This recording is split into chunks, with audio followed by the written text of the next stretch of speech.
feet, go! Fight on, go, Aaron! Well, because the game of football is played as a contact sport, so anytime we get a chance to be physical, we want to take advantage of it. And we have what we call two different tempos. We have what we call a thud tempo, and we have what we call a live tempo.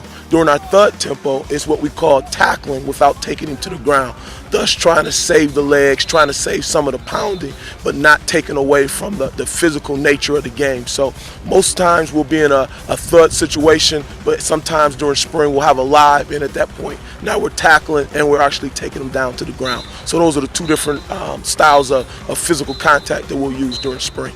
Okay, so every rep is an individual rep. We're coming up and through, same foot, same shoulder, working a lift on the bag. You've got to give them contact, okay? Here we go, on me.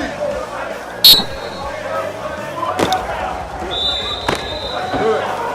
That's what it should look like. That's a nice job. Getting hit, there's only one way to know how to get hit or to hit, and that's to do it. There's really nothing that you can do to simulate it other than to get in there and get dirty. And the one thing that I think our guys have done a good job this spring of is really getting in there and getting dirty. We got younger guys and smaller guys, even like a Darren Williams at 170 pounds, and he's mixing it up in there with tackles and defensive ends. So that's a testament to what these guys have done in the offseason, and it's showing to pay its dividends now.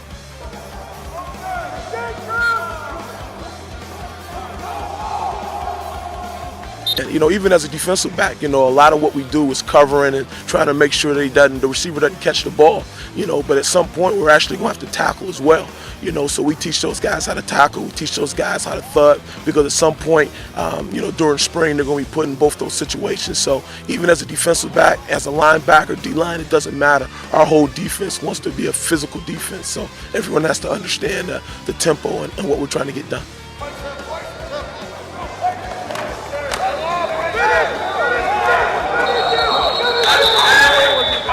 We use the term as coaches, it's better to say whoa, whoa, whoa, whoa than to say sick 'em, sick 'em. And I'm saying a lot of whoa, whoa now, and that's a good thing. And that means that my guys are getting after it. And that's something that obviously I take pride in as a coach myself, but I want them to as well. And I think it's good that they're getting the opportunity to do so in some live situations, some thud situations. So we're excited.